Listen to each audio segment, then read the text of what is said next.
YouTube do 12 Esportes. Eu sou Fernando Rudnick. Hoje temos uma edição especialíssima com um convidado mais do que especial, ex-presidente do Curitiba, né? Mas vou chamar sempre de presidente, Juarez Moraes e Silva.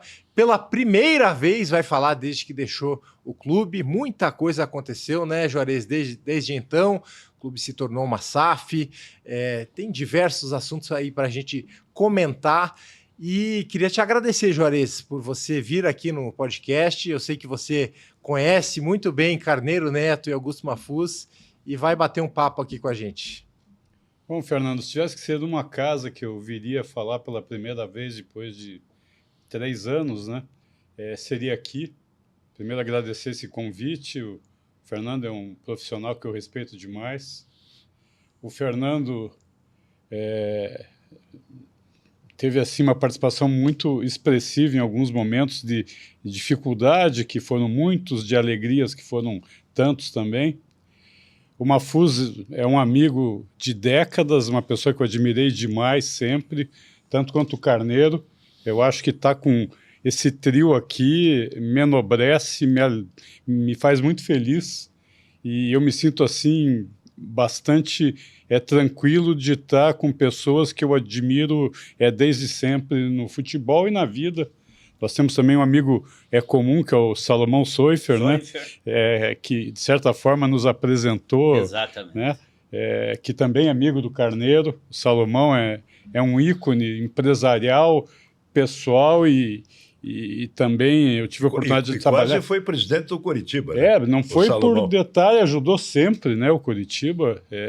Eu tive a oportunidade de trabalhar com ele 20 anos praticamente no setor de logística e infraestrutura. Ô, Juarez, para a gente começar esse papo... Poderia fazer a primeira? Claro, mas eu só queria apresentar, para quem não conhece o Juarez, né? O Juarez, ele se tornou presidente do Curitiba lá em 2021. Ele foi eleito junto com o Renato Folador, né, na chapa, e era o vice-presidente, né? Depois veio acontecer a pandemia de Covid, o Folador infelizmente nos deixou, e o Juarez acabou assumindo a bronca, né? Que era uma coisa que você nunca esperava, né, que ia acontecer, mas teu background, a tua especialidade você trabalhou por anos, décadas e décadas lá no Porto de Paranaguá, né? Sim. Tua especialidade, você é advogado por formação, mas trabalhou com comércio exterior, então, diversos anos, e acabou que o grupo que você estava liderando fez a venda, né, do Curitiba. O Curitiba se transformou em SAF. Você já tinha deixado ali, renunciado, depois entrou o Glenn no seu lugar, mas você ainda estava ali no mesmo grupo, acompanhando toda essa transformação, né, Juarez? Bom, Fernando, uma breve síntese, eu fui eleito com o Renato como primeiro vice-presidente por um mandato de 36 meses. Eu fiquei, desses 36, 23 na gestão do Curitiba. Desses 23 meses, 18 como presidente, né? Em algo que a vida me imputou de uma maneira absolutamente imprevisível. O Renato, não tenho nenhuma dúvida de dizer que foi a pessoa mais importante na minha vida, depois das minhas filhas, talvez, dos meus pais, mas a nossa relação foi desde infância, né? Eu só fui para lá primeiro porque amo Curitiba, desde os 4 anos frequento o Couto Pereira, mas principalmente pelo projeto que estava colocado com ele na liderança. E esse foi o motivador de muita gente. Nós temos mais de 75% dos votos, e em 5 meses acontece o que aconteceu com ele, né? Agora, de uma maneira ou de outra, eu continuo atuando na área de infraestrutura, uma grande experiência em gestão, em processos de fusão de empresas, de aquisição, grandes empresas. O Terminal de Contêineres de Paranaguá, que eu fui executivo por 13 anos, é o maior da América Latina, e foi feito isso com a minha participação dentro de uma equipe, e assumir um clube de futebol na ótica da gestão econômica, financeira, administrativa, não tinha segredo nenhum. apesar de uma dívida absurda de mais de 300 milhões, de décadas sendo formada, de um fluxo de caixa negativo de 30 milhões que a gente pegou para o primeiro semestre, o time na Série B. Mas no final, nesses 18 meses que eu fiquei lá, nós fomos campeões paranaenses, única em 8 anos, se a gente analisar o último tempo. Fomos campeões brasileiros sub-20, o único título nessa categoria do Curitiba. Subimos o time no primeiro ano. Quando eu saio de lá, continuamos mais um ano, ou seja, e digo que é muito mais difícil ficar do que o acesso. Isso acho que é um grande alerta para esse novo ciclo que recomeça, porque o gap financeiro dos times da primeira parte da tabela normalmente são absurdamente maiores, né? Chega a 10 vezes, na época, chegava em relação a Flamengo, Palmeiras e outros. Então, e o desafio é parecido agora, porque recém estão implantando o fair play financeiro, é um negócio que vai maturar muito tempo ainda para chegar num equilíbrio que o campeonato deveria ter. Então, foi um período interessante sob a ótica do futebol. A maior venda do Curitiba aconteceu na nossa gestão, com paixão. Quer dizer, a gente conseguiu fazer muita coisa, mesmo pegando um cenário caótico. E aí eu quero dizer o seguinte, o Curitiba, se não faz a RJ, o Curitiba seria um Paraná Clube. Porque o maior patrimônio do Curitiba é a sua torcida, como é a do Paraná. Por isso que eu acredito que o Paraná vai voltar. Mas voltar e não ter uma gestão, comentada pelo Carneiro há pouco, absolutamente condenar para o fracasso, porque você, sem gestão, você não faz nada em lugar nenhum, nem familiarmente falando. Então, nós conseguimos e não tinha outra opção. Até na época a gente teve alguns confrontos teóricos e jurídicos com o próprio Mahfouz, que nos ajudou no final, nos questionando, porque o questionamento faz que você corrija rumos. E essa RJ equacionou 20 anos de dívida, por bem ou por mal está sendo paga. E vai ser liquidada logo. E vai ser liquidada, mecanismos para isso. Essa RJ preparou o Curitiba para a SAF. E, de novo, se na RJ era a única alternativa financeira para saneamento da dívida, a SAF era para a sobrevivência do Curitiba. Poderia esperar mais? Não poderia. Foi mal executada. A gente contratamos uma das maiores empresas do Brasil na matéria, que é a XP, que fez outros clubes, bem ou mal. Nós consultamos mais de 60 clubes, empresas na época, do mundo inteiro, e a mais adequada foi a que ganhou. E uma empresa de renome, tem outros grandes projetos no Brasil e aqui no Paraná, como a Demicon. Então, é uma empresa que tem competências. Só não tinha experiência em futebol, né? E a ausência da experiência levou o aprendizado. Que isso acontece, infelizmente, de uma forma até natural. Você não acerta desde o primeiro dia. E houve a humildade de corrigir. E eu queria dizer que, na minha ótica de torcedor hoje, a gestão que está aí do Curitiba é uma gestão competente. Ela ouve as pessoas. O nosso grupo só foi ouvido na SAF, mesmo a gente tendo feito o processo, por essa gestão do Curitiba. As outras simplesmente foi nos descartar. E eu participei de vários M&As na minha vida, fusões e aquisições de empresa. O primeiro item definido na cartilha é você fazer uma transição com quem estava. E isso não foi feito no Curitiba.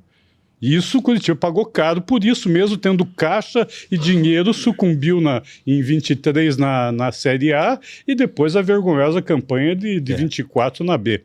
O Juarez, um dia desse eu fui apresentado para aquele que pode ser o futuro candidato a presidente do Atlético, do industrial César Fadel. Ele me fez uma seguinte pergunta. Mahfouz, é mais difícil comandar um complexo industrial como o meu, de papel, celulose, usinas, ou dirigir um clube como o Atlético? Eu disse para ele, dirigir um clube como o Atlético. Você que saiu de uma administração privada para ir para uma administração pública, como é um time de futebol. É mais difícil o futebol? Eu não tive nenhum desafio maior na minha vida do que a gestão do Curitiba, porque você é julgado a cada jogo, não importa se você esteja fazendo uma gestão administrativa, financeira, econômica impecável, isso não pesa no final, né? A gente vê aí a Crefisa sendo apedrejada algumas vezes, que o Palmeiras ganhando um título atrás do outro. Então eu uso muito esse exemplo e faço a reflexão porque é algo muito icônico, né, de você perceber que a emoção do torcedor ela é absolutamente incontrolável, né? Quando a gente vê o Curitiba buscando um acesso em primeiro time nesse campeonato agora e ser vaiado pela torcida, eu me senti como torcedor com vergonha, porque tanto que acabou sendo campeão e aí? E a vaia, você faz o que com ela? Não que eu não compreenda aquele momento, porque eu sou torcedor e não tem um jogo do Curitiba que eu não sofra antes, durante e depois, ganhando ou perdendo, porque é muito difícil torcer para o Curitiba. O Curitiba castiga a gente. Até tem um meme na história que o povo curitibano sofreu mais do que qualquer outro na história da Bíblia, né? Porque é verdade isso. E o do Atlético, de certa forma, esse ano não foi diferente. Não foi diferente. Então, eu vendo o calvário rubro-negro, né? Até porque eu sou um pouco diferente como torcedor. Eu torço pelo Atlético, porque eu acho que o futebol do Paraná vai ser muito mais forte estando os dois lá.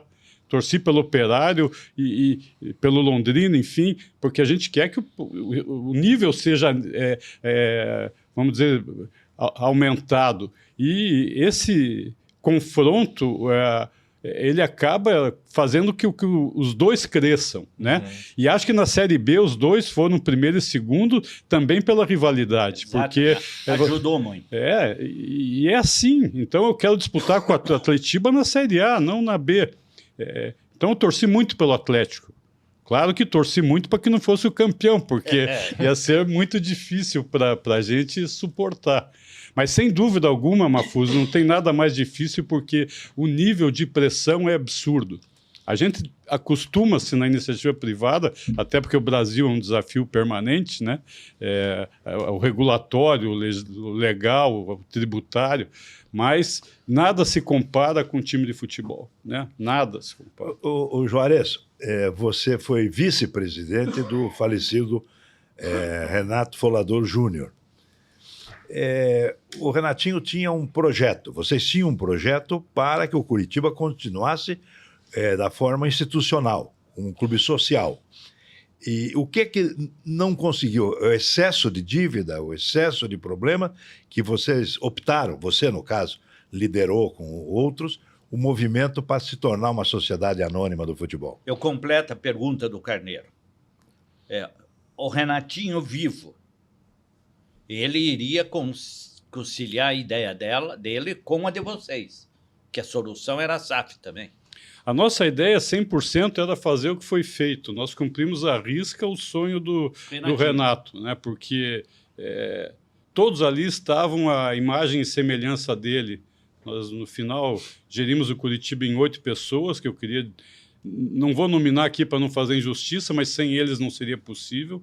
Todos deram tempo, suor, lágrimas, dinheiro. Nós tivemos várias pontes que eu chamava de ponte de sobrevivência para poder tocar o Curitiba até chegar à SAF, porque eu comentei rapidamente, 30 milhões de fluxo de caixa negativo no primeiro semestre, tendo que montar time para subir. É uma loucura, não tinha dinheiro para comida quando a gente chegou lá. Uhum. E aí não houve... Até o Fernando foi o primeiro que me cobrou, comecei conhecendo o Fernando numa cobrança, porque que a gente estava fazendo aportes, a gente tinha prometido na campanha que não havia feito, que não faria.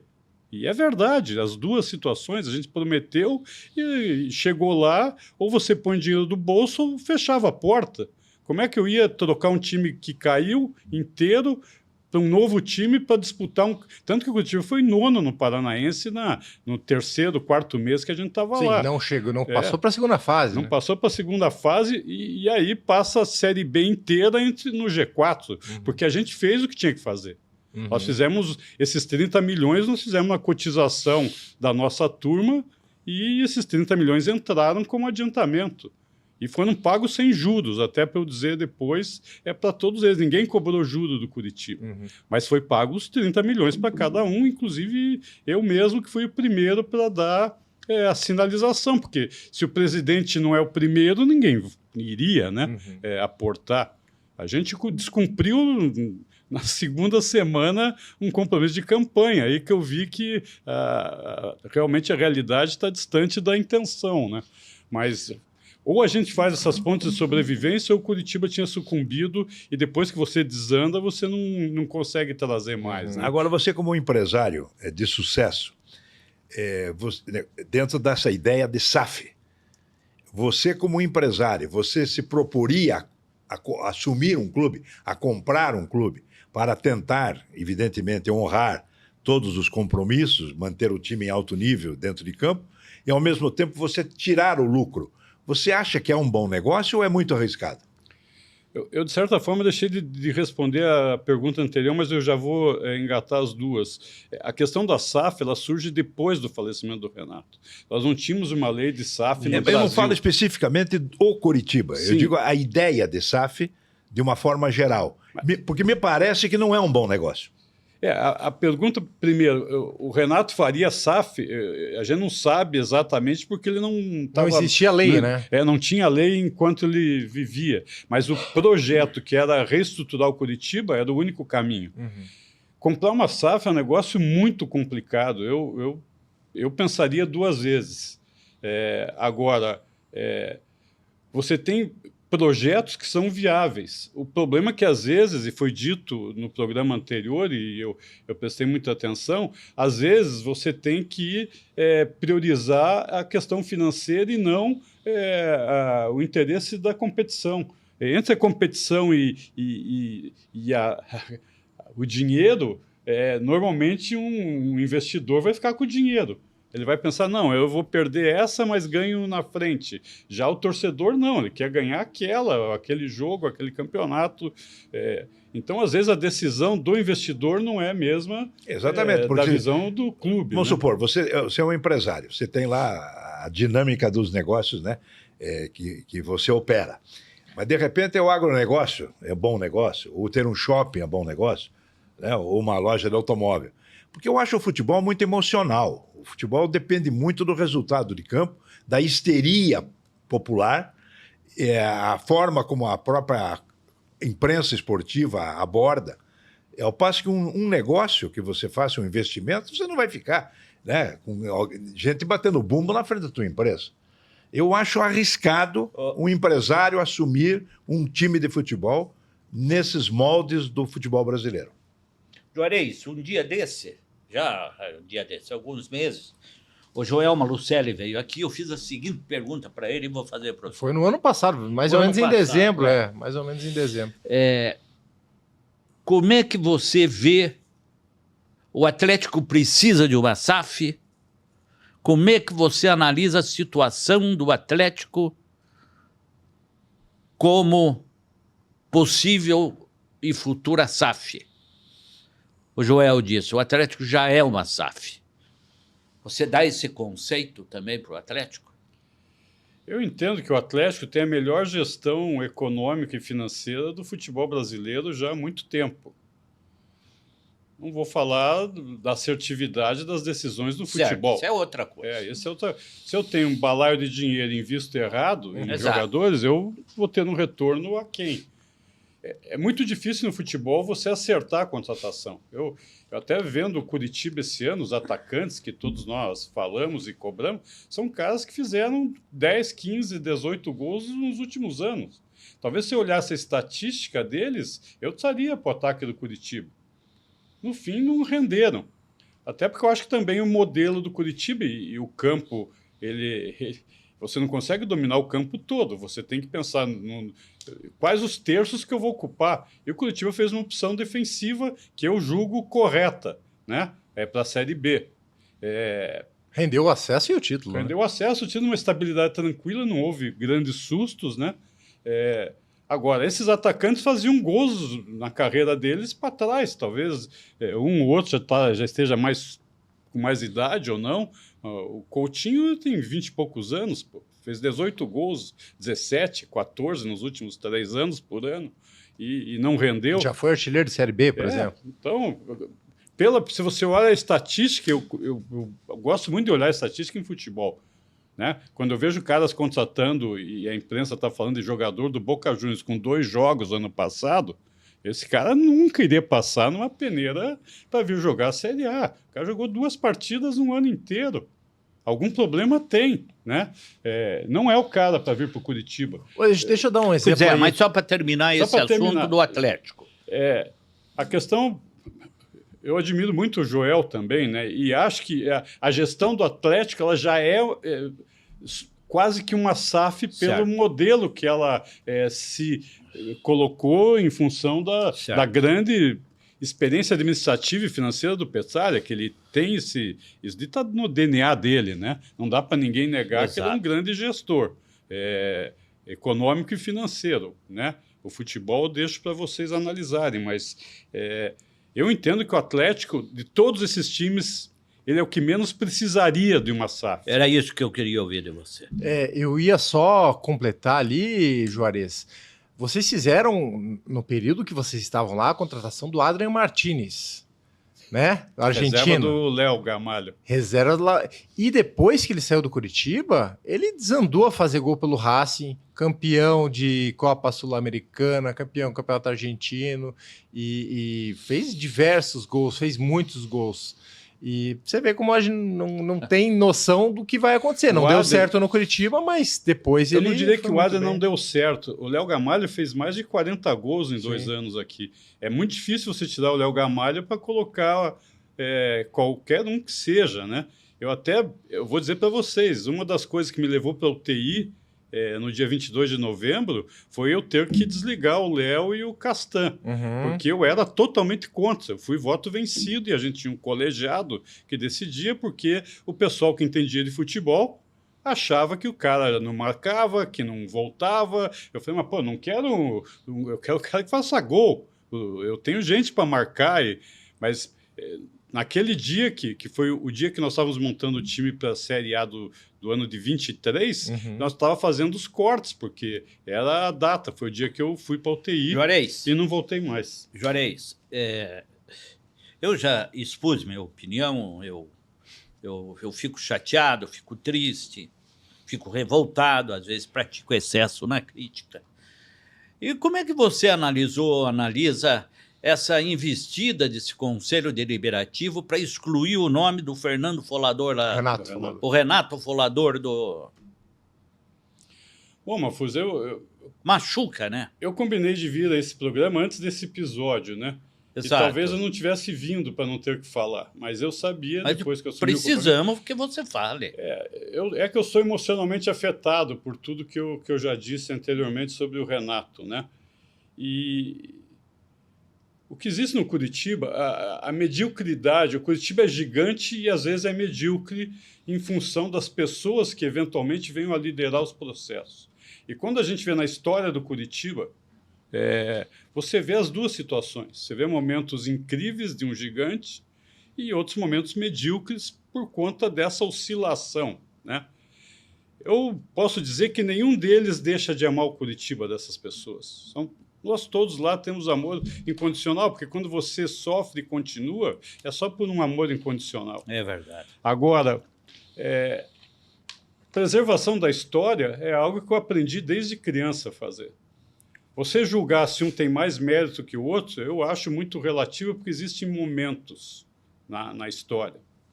E o momento do Renato, isso... eu posso dizer, ele é um cara que o pai foi um dos maiores jogadores do Curitiba. O irmão jogou no Curitiba. Ele foi jogador da base e profissional. Ele chega presidente depois de ser tudo na vida como um profissional extraordinário. Ele pega a Covid no Curitiba porque ele sai de Morretes, você narrou outro dia essa situação, para ir assinar cheques no Curitiba. A pessoa que assinou cheques no Curitiba foi o tesoureiro, se não me engano, Maeda, morre 2 semanas ou 3 antes dele. Ele pegou assinando cheques. Ele morre dentro do Curitiba. Ou seja, ele deu a vida pelo Curitiba. Exatamente. Aí, em algum momento de 22, a gente discutindo a questão de homenagear o Evangelino, que também não tinha nenhuma homenagem no Curitiba, que acho que já faz tempo que ele passou lá, homenagem não só para o Evangelino, fazer também para o Renato. E nesse ano fizemos a homenagem para os dois. O Evangelino foi homenageado com as sociais e o Renato na curva. O que acontece é que a politização afetou essa decisão. Esse conselheiro que fez a proposta, ele não fez por ele fez por um grupo. Então, atrás disso está uma intenção política. Tem 2 fatos que aconteceram, ou até 3, antes desse episódio, de postura política inadequada, ainda mais num momento que o Curitiba precisa de união. Pelo estatuto, todo presidente, ele sumariamente vai ao Conselho Consultivo, a partir de um determinado mandato. Eu falei aqui, repito, eu fiquei 18 meses, se não me engano o estatuto fala em 12. Aí eu amanheci um dia, uma convocação da Assembleia de Sócios, dizendo que iam rever a nomeação do presidente Juarez e do presidente Glenn ao Conselho Consultivo, que é algo compulsório. Isso são, sei lá, 10 da manhã. Eu li aquilo, eu não quero homenagem nenhuma para mim, mas eu não quero ser detratado. Eu tenho meu orgulho de ter dado, o Renato deu a vida e eu dei minha saúde. Eu saí de lá e fui para uma UTI e tenho um atestado médico do Curitiba que se eu voltasse eu morreria. Então, por isso eu não voltei. Eu não renunciei, tá, Fernando? Sim. Aí eu tentei voltar. E o Glenn assumiu e eu não voltei mais. Presidente em exercício, né? E ele ficou o tempo inteiro lá. Eu, 3 minutos depois, liguei para a secretária do presidente consultivo e disse, olha, eu estou, nos termos do estatuto aqui, pedindo renúncia do cargo. E renunciei, porque eu não ia me submeter a uma detratação política. Continuo me entregando pelo Curitiba, como sempre fiz, desde os 4 anos. Agora, eu não ia ser o alvo de uma detratação. Isso nunca aconteceu na minha vida. Se eu tenho alguma coisa que eu tenho orgulho é de ser um cara, que só fiz o melhor possível para não passar por isso. Por que eu teria que ser revista a minha nomeação, que é compulsória pelo estatuto? Isso foi feito também com o Glenn, que também pediu a renúncia. O Léo tinha sido, algum tempo anterior, acho que ano passado, recebido também uma homenagem do Conselho, como... acho que conselheiro vitalício, se eu não me engano, também foi revista a posição dele, votada e revertida. E agora esse episódio. O Couto Pereira tem dezenas de espaços passíveis de homenagem. E por estarem lá vagos, eles se chamam Mauá, Platorque, Alma Guerreira, Curva Amâncio Moro. Não é melhor eu pegar alguém... vai ser... Tem gente que merece mais. Eu até acho que tem mesmo. Mas por que não fizeram? Por que não fazem agora? Tem que tirar de alguém? A maior dor que eu tive mesmo, Mafuz, Carneiro e Fernando, foi eu ter que conversar com os filhos do Renato, que no dia da homenagem fizeram uma volta olímpica e ganharam uma placa, que agora estavam detratando o pai, que morreu lá dentro. A vida é assim, né? Nem sempre você tem o reconhecimento, a gratidão das pessoas, mas ter a ingratidão é muito duro.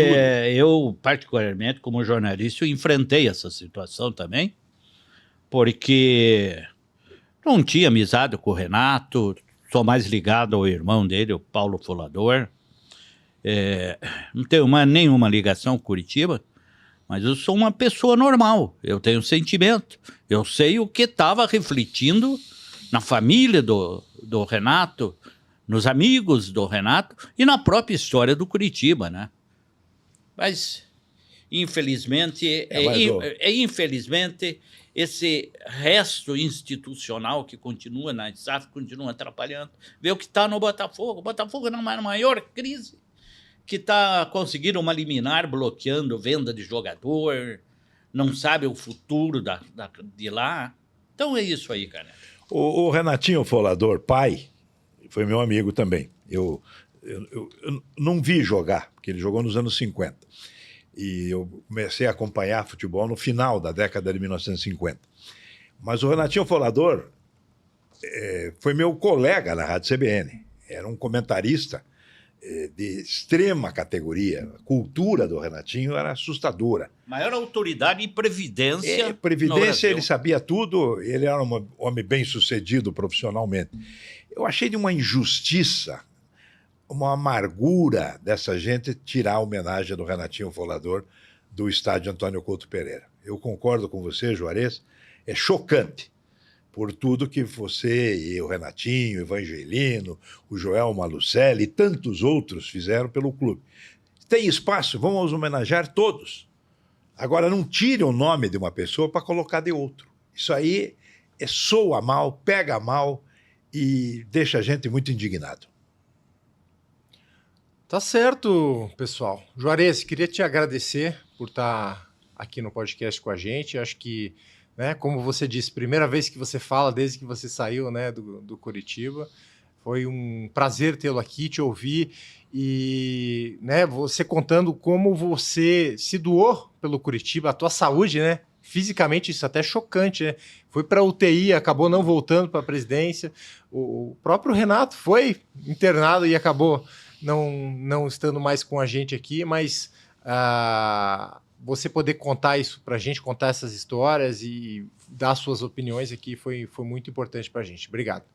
Eu que agradeço, é uma satisfação imensa, é um momento assim bem significativo para poder estar aqui e, de certa forma, até queria pedir perdão, desabafar, porque tem pontos que nos afetam demais, né? Mas a vida mas segue, a gente é humano, né? E o que eu entendo também é que a justiça existe, se não a dos homens, a de Deus, né? E as pessoas devem encostar a cabeça no travesseiro e saber o que fazem, né? E serem julgadas ou por elas ou por Deus quando for o momento, né? Eu rezo por elas também, pelas pessoas do bem e aquelas que às vezes tomam outras opções, né? Mas agradeço demais poder estar participando aqui e é uma felicidade mesmo. Valeu, Juarez. Obrigado, Carneiro. Obrigado, Mafuz. Semana que vem a gente volta aqui no podcast Carneiro e Mafuz. Tchau, tchau.